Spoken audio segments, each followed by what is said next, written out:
Chers amis, Frédéric et Père Julien, bonjour et bienvenue. Aujourd'hui, nous parlerons de l'évangile de ce 4e dimanche du temps ordinaire de l'année B. Bonjour, merci de m'accueillir sur Culture Bible. Alors on va aujourd'hui voir que Jésus pratique un exorcisme, et cela dès le premier chapitre de l'évangile de Marc.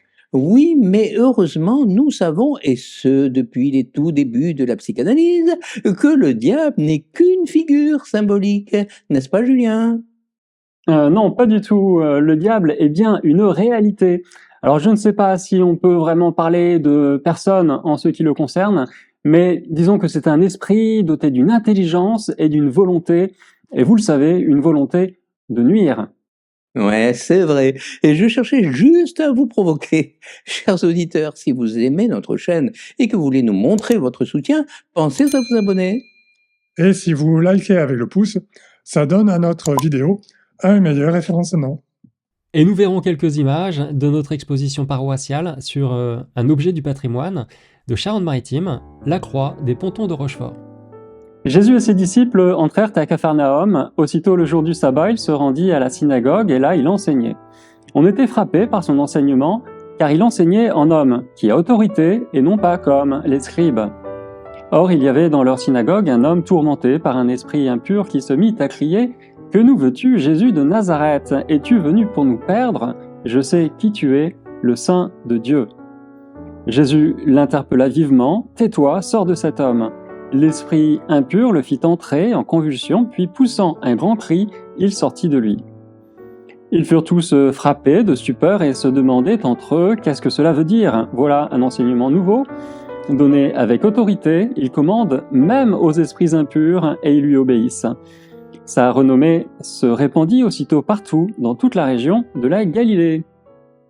Quel miracle étonnant tout de même. Un homme est exorcisé et c'est le premier miracle de Jésus. Et c'est aussi la première confession de foi au tout début de l'évangile de Marc.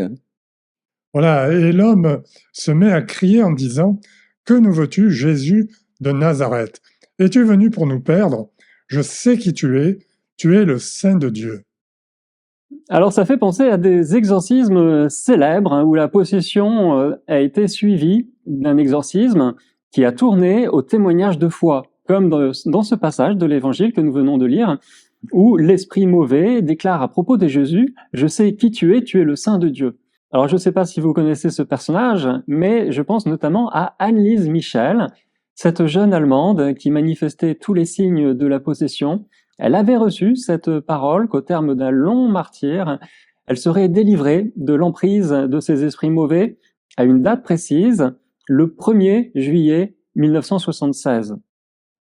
Et la prophétie s'est révélée exacte, mais le problème c'est qu'elle est morte aussi ce jour-là. Alors les parents et les 2 prêtres chargés de conduire le rituel de l'exorcisme ont été ensuite accusés de mauvais traitements ayant entraîné la mort de la jeune femme de 24 ans. Oui. Mais la défense s'est appuyée sur un dossier bien étayé, constitué de témoignages d'Anneliese Michel et de son entourage, de photos et même d'enregistrements sonores, si bien que le surnaturel a fait soudain irruption au cours de ce procès retentissant. On ne pouvait plus douter du ciel et encore moins de l'enfer. Alors à certaines époques, nous avons pu peut-être oublier la réalité du diable. Et ces cas de possession ont quelque part permis de vraiment réveiller les consciences. Oui, j'ai un autre cas en mémoire, c'est Antoine Gué. Est-ce que vous connaissez? Antoine Gué, non, c'est qui et c'était à quelle époque? C'était entre 1821 et 1871. Donc Antoine Gué a été possédé pendant 50 ans, jusqu'à sa mort. Et le principal de ces démons, un dénommé Isaac Aron, qui s'était déjà manifesté à Loudun, a été amené progressivement à dire, par ordre de Dieu et de la Vierge Marie, toutes sortes de choses qu'on ne voulait plus entendre sur l'existence du diable à cette époque. Oui, Baudelaire disait que la belle ruse du diable était de vous persuader qu'il n'existait pas. Mais on voit que parfois, il est poussé à avancer à visage découvert, jusqu'à devoir témoigner de Jésus, même en public. Et c'est vraiment impressionnant. Mais moi, vous savez, je suis quand même un peu sceptique. Je vais vous poser la question que tout le monde se pose en ce qui concerne tous ces cas de possession. Ces soi-disant possédés sont-ils des démons ou des démons? Alors c'est vrai que notre psychologie est fragile et le démon connaît nos faiblesses, il est malin, il nous connaît sans doute mieux que nous-mêmes. Alors il sait parfaitement actionner les leviers qui vont parfois nous faire nous entraîner vers le mal. Oui, c'est vrai, on ne peut pas séparer le démon, le tentateur, du terrain sur lequel il opère, c'est-à-dire notre psychologie, parfois très fragile. Alors pour répondre à votre question, Jean, démon ou démon, je dirais les deux, avec un curseur qui se situe selon les cas quelque part entre les deux, entre la démence et le démon. Et figurez-vous, Jean et Frédéric, que l'autre jour, au cours d'un repas avec des prêtres du diocèse, je posais justement la question à un prêtre exorciste et je lui demandais naïvement, est-ce que les films sont bien réalistes, donc les films sur les exorcismes, et il y en a beaucoup, est-ce qu'ils sont bien réalistes sur ces cas de possession? Est-ce que toutes ces choses effrayantes qu'on voit au cinéma arrivent concrètement durant les séances de libération ou d'exorcisme? Et il m'a répondu, le diable est trop rusé pour apparaître au grand jour, il passe toujours par nos faiblesses. Par nos faiblesses, sans aucun doute. Je cite à nouveau ce verset de l'Évangile, souvenez-vous, le possédé est paniqué. Il pose à Jésus cette question, « Es-tu venu pour nous perdre ?» Alors, qui se cache derrière ce « nous » au verset 24, mon père? Bonne question, Saint-Luc s'est apparemment posé la même question parce qu'il a ajouté, lui, au chapitre 4, verset 35, « Il sortit de lui sans lui faire aucun mal ». Donc avec cet ajout de Luc, on voit bien que la peur est partagée et par le démon et par cet homme qui est possédé. Oui, il y a la peur légitime du démon devant la sainteté de Jésus, et c'est normal, mais il y a aussi la peur de l'homme, qui peut appréhender, redouter même le traitement de choc qu'il peut imaginer pour être délivré du mal. Mais saint Luc écrit, « Il sortit de lui sans lui faire aucun mal ». Alors, nous voici rassurés ou pas? Ah oui, d'autant que cette question concerne absolument tout le monde. Qu'est-ce qu'il va m'en coûter de devenir disciple de Jésus? Que l'on soit possédé ou pas, on peut s'interroger sur les choses auxquelles nous allons devoir renoncer et sur la vie nouvelle qui nous attend à la suite du Christ. Es-tu venu pour me perdre? Et c'est souvent une question et une crainte que l'on trouve chez les jeunes en particulier. Alors, je voudrais parler d'un jeune dans une aumônerie qui avait interpellé un prêtre que je connaissais bien, et le collègue venait de lui parler de Jésus. Le jeune lui dit sur un ton un peu agressif, « Mais qu'est-ce qu'il va encore me demander ?» en parlant de Jésus. Et le prêtre, pris complètement au dépourvu, n'a pas su quoi répondre. Alors après coup, il s'est dit qu'il aurait dû tenter de le rassurer en lui disant « Ne t'inquiète pas, ne te mets pas à la pression, le Seigneur nous accompagne toujours avec une infinie délicatesse. Il est patient avec chacun de nous. » Malheureusement, quelques jours plus tard, l'aumônier apprenait que le jeune s'était suicidé. Alors, immense tristesse pour ce collègue, le prêtre, qui a eu le sentiment d'avoir loupé le coche. Il aurait pu dire quelque chose qui aurait pu aider. Oui. Es-tu venu pour nous perdre? Question qu'un démon peut se poser en présence de Jésus, mais que nous aussi, nous pouvons nous poser. Est-ce que Jésus va nous infliger un traitement de choc pour nous sauver, Frédéric? Alors le pape, justement, disait le 24 avril 2005, à la messe inaugurale de son pontificat sur la place Saint-Pierre, « Je voudrais, avec une grande force et une grande conviction, à partir d'une longue expérience de vie personnelle, vous dire à vous les jeunes, n'ayez pas peur du Christ. Il n'enlève rien et il donne tout. Celui qui se donne à lui reçoit le centuple. Oui, ouvrez tout grand les portes au Christ et vous trouverez la vraie vie.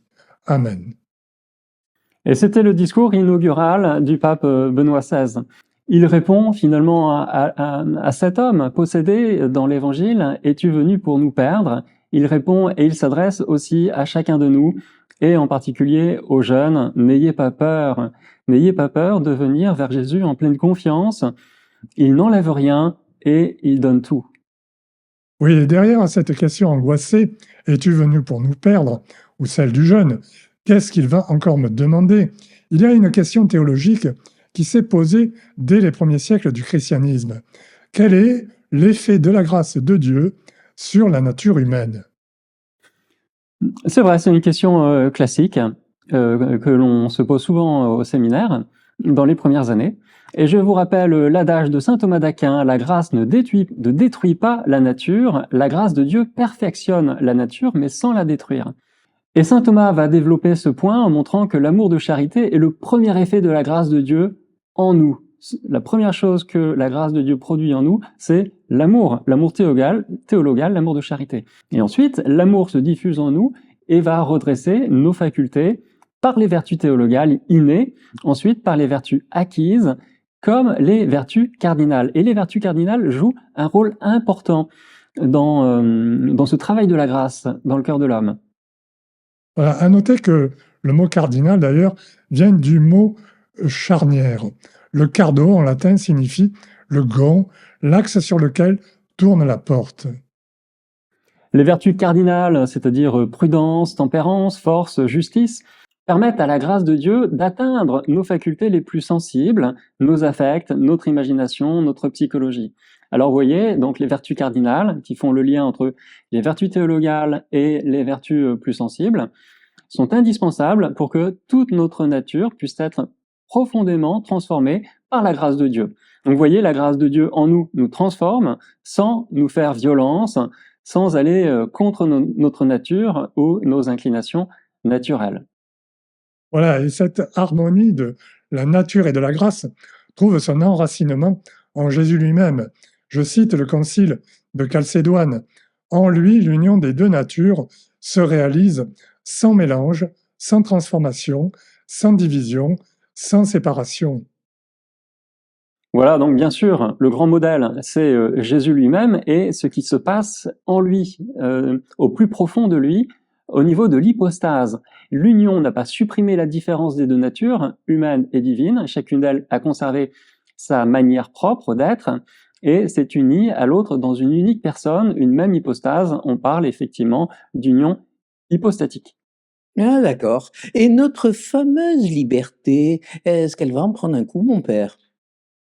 Alors, bonne question. Selon le troisième concile de Constantinople au 7e siècle, le magistère a aussi affirmé que les deux natures en Jésus opéraient dans une communion parfaite. La volonté humaine en Jésus suit librement la volonté divine, et ensemble, finalement, elles vont concourir au salut du genre humain. Et c'est ainsi que nous pouvons dire et rappeler que notre nature n'est pas écrasée ni anéantie par la grâce de Dieu, mais qu'au contraire, elle est élevée et libérée. C'est vrai en Jésus comme en chacun de nous. Nous ne devons pas avoir peur de Dieu. À la question du possédé, « Es-tu venu pour nous perdre ?» il faut sans cesse le rappeler. Ayons confiance, le Seigneur veut notre bonheur et il nous invite à le suivre sur le chemin de l'Évangile. Ayons confiance. Frédéric et Père Julien, merci pour ces réflexions et à lundi prochain sur Culture Bible pour un autre podcast. Bon dimanche et paisible semaine à toutes et à tous. Merci Jean-Paul, Frédéric et Daniel, et à lundi prochain.